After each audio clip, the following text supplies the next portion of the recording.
Assalamualaikum warahmatullahi wabarakatuh. Perkenalkan, nama saya Farah Muhammad Al-Ghifari. Jadi di sini saya mau ngebahas topik yang sebenarnya penting banget, tapi jarang dijelasin dengan cara yang simpel, yaitu gimana cara ilmiah buat ngecek vaksin itu halal atau enggak.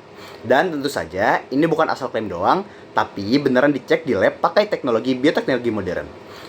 Jadi gini, beberapa vaksin itu diproduksi lewat proses yang panjang, yang kadang melibatkan bahan dari hewan. Nah, masalahnya, beberapa media kultur atau enzim di masa lalu ada yang berasal dari hewan yang gak halal, contohnya itu babi. Makanya, LPPOM MUI ngewajibin produk kayak vaksin dan obat untuk dianalisis di lab. Mereka ngecek apakah produk itu mengandung DNA babi, protein babi, atau residu lain yang haram.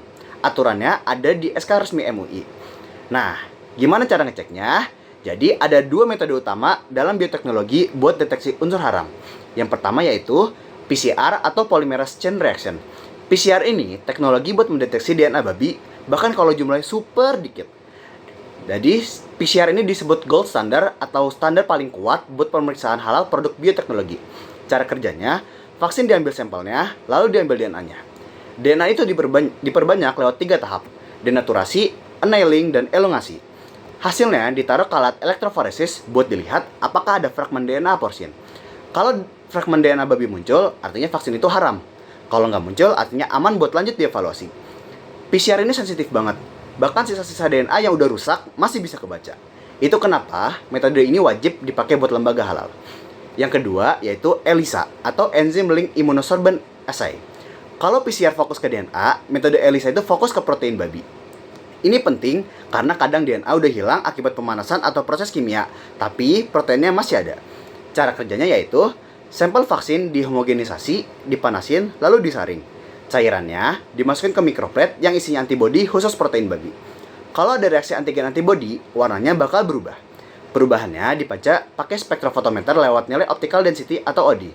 Nilai ini dibandingin sama cutoff buat nentuin positif dan atau negatif. Kalau OD-nya lebih tinggi dari ambang batas, artinya positif mengandung protein babi. Kenapa harus dilakukan dua-duanya? Karena ada kasus DNA-nya hilang, tapi proteinnya masih ada, yang artinya PCR negatif dan ELISA-nya positif. Atau proteinnya hilang, tapi DNA-nya masih kebaca, yang artinya PCR-nya positif, lalu ELISA-nya negatif. Makanya pengecekan halal yang valid itu gabungan dua metode, yaitu PCR untuk cek DNA dan ELISA untuk cek protein. Kalau dua-duanya bersih, itunya artinya aman.